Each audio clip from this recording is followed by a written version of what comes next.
ಧಾರವಾಡದಿಂದ ಬಿಂಗಾಲೇಶ್ವರ ಶ್ರೀ ಸ್ಪರ್ಧೆ ಫಿಕ್ಸ್ ಅಂತ ಹೇಳಲಾಗ್ತಾ ಇದೆ. ಜೋಶಿ ಸೇರಿದಂತೆ ಬಿಜೆಪಿ ಹೈಕಮಾಂಡ್ಗೆ ಈಗ ಇಕ್ಕಟ್ಟಿನ ಪರಿಸ್ಥಿತಿ.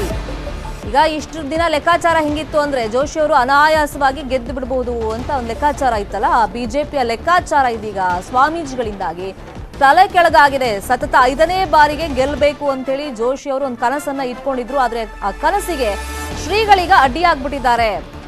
ಒಂದ್ ಕಡೆ ಮನವೊಲಿಕೆ ಪ್ರಕ್ರಿಯೆ ನಡೀತಾ ಇದೆ. ಯಡಿಯೂರಪ್ಪ ಮನವೊಲಿಕೆ ಮಾಡಿದ್ರು ಕೂಡ ಶ್ರೀಗಳು ಮಾತ್ರ ಬಗ್ತಾ ಇಲ್ಲ. ನಾನಂತೂ ಪ್ರಹ್ಲಾದ್ ಜೋಶಿಯನ್ನ ಸೋಲ್ಸ್ತೀನಿ ಅಂತೇಳಿ ಶ್ರೀಗಳು ಪಟ್ಟು ಹಿಡಿದು ಕೂತ್ಬಿಟ್ಟಿದ್ದಾರೆ. ಇನ್ನು ಬಿಜೆಪಿ ಅತೃಪ್ತರಿಗೂ ಕೂಡ ಗಾಳ ಹಾಕಿದ್ದಾರೆ ಶ್ರೀಗಳು. ಧಾರವಾಡ ಕ್ಷೇತ್ರದಲ್ಲಿ ರಾಜಕೀಯ ಬಿರುಸುಗೊಂಡಿದೆ ಸ್ವಾಮೀಜಿಗಳ ಎಂಟ್ರಿಯಿಂದ. ಧಾರವಾಡ ಲೋಕಸಭಾ ಕ್ಷೇತ್ರದಿಂದ 5ನೇ ಬಾರಿಗೆ ಗೆಲುವಿನ ಕನಸನ್ನ ಪ್ರಹ್ಲಾದ್ ಜೋಶಿ ಅವರು ಕಾಣ್ತಾ ಇದ್ರೆ, ಇನ್ನೊಂದು ಕಡೆ ಶ್ರೀಗಳು ಇದಕ್ಕೆ ಅಡ್ಡಿಯನ್ನ ಉಂಟು ಮಾಡ್ತಾರೆ ಅಂತ ಬಿಜೆಪಿಗೆ ಈಗ ಆತಂಕ ಇರೋದು ಹೈಕಮಾಂಡ್ಗೂ ಕೂಡ ಈಗ ತಲೆ ನೋವಾಗಿ ಪರಿಣಮಿಸಿದೆ. ಏನವರು ಅವ್ರನ್ನ ಬದಲಾವಣೆ ಮಾಡೋದಿಲ್ಲ ಅಂತಂದ್ರಲ್ಲ, ಈ ವಿಚಾರವನ್ನ ಈಗ ಬಹಳ ವಿಶೇಷ ಅಂತಂದ್ರೆ ಇವತ್ತು ನಮ್ಮ ಹೈಕಮಾಂಡ್ ಯಾವುದು ಅಂತಂದ್ರೆ ಈ ಮತದಾರರು. ಅವರಿಗೆ ಒಂದೊಂದು ಪಕ್ಷಕ್ಕೆ ಒಂದೊಂದು ಹೈಕಮಾಂಡ್ ಇರ್ತದೆ. ನಮ್ಮ ಹೈಕಮಾಂಡ್ ಯಾವುದು ಅಂತಂದ್ರೆ ಧಾರವಾಡದ ಮತದಾರರು. ಧಾರವಾಡ ಜಿಲ್ಲೆಯ ಮತದಾರರಿಗೆ ಈ ವಿಚಾರವನ್ನು ಇಡ್ತೇನೆ. ನಾನು ಸೋಲಿಸ್ತೀನಿ ಅನ್ನುವಂಥ ಹುಚ್ಚಿಗೂ ನಾನು ಹೋಗೋದಿಲ್ಲ. ಆದ್ರೆ ಮತದಾರರು ನಿರ್ಣಯವನ್ನು ತೆಗೆದುಕೊಂಡ್ರೆ ಎಷ್ಟೇ ದೊಡ್ಡ ವ್ಯಕ್ತಿನೂ ಕೂಡ ಈ ದೇಶದಲ್ಲಿ ನೆಲವನ್ನು ಕಚ್ಚಿರತಕ್ಕಂತಹ ಉದಾಹರಣೆಗಳಿದ್ದಾವೆ. ಅಂತಹ ಉದಾಹರಣೆಗಳನ್ನು ತಾವು ಬಲ್ಲವರಾಗಿದ್ದೀರಿ.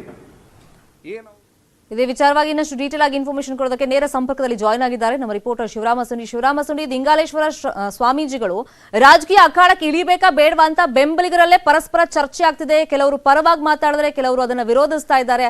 ಅವ್ರ ಸ್ಪರ್ಧೆ fix. At the same time ಇದು ಬಿಜೆಪಿಗೆ ಯಾವ ತರ ನುಂಗಲಾರದ ತುಪ್ಪ ಆಗ್ಬಿಟ್ಟಿದೆ.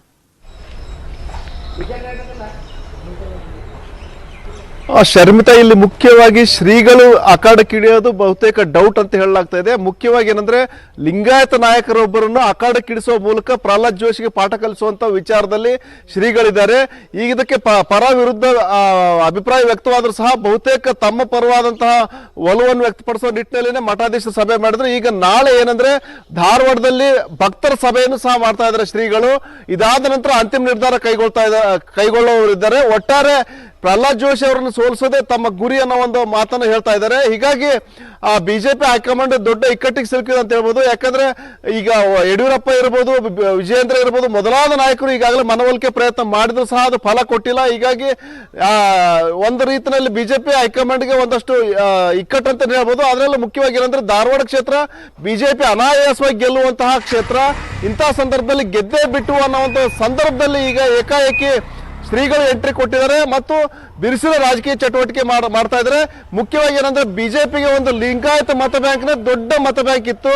ಆ ಲಿಂಗಾಯತ ಮತ ಬ್ಯಾಂಕಿಗೆ ಹೊಡೆತ ಕೊಡುವ ಮೂಲಕ ಜೋಶಿ ಸೋಲಿಗೆ ಒಂದು ಮುನ್ನುಡಿ ಬರೆಯುವಂತ ಪ್ರಯತ್ನಕ್ಕೆ ಶ್ರೀಗಳು ಕೈ ಹಾಕಿದ್ದಾರೆ. ಶರ್ಮಿತಾ, ಥ್ಯಾಂಕ್ ಯು ಶಿವರಾಮ ಸುನೀತ ಮೇಲೆ ಇನ್ಫಾರ್ಮೇಶನ್ಗೆ.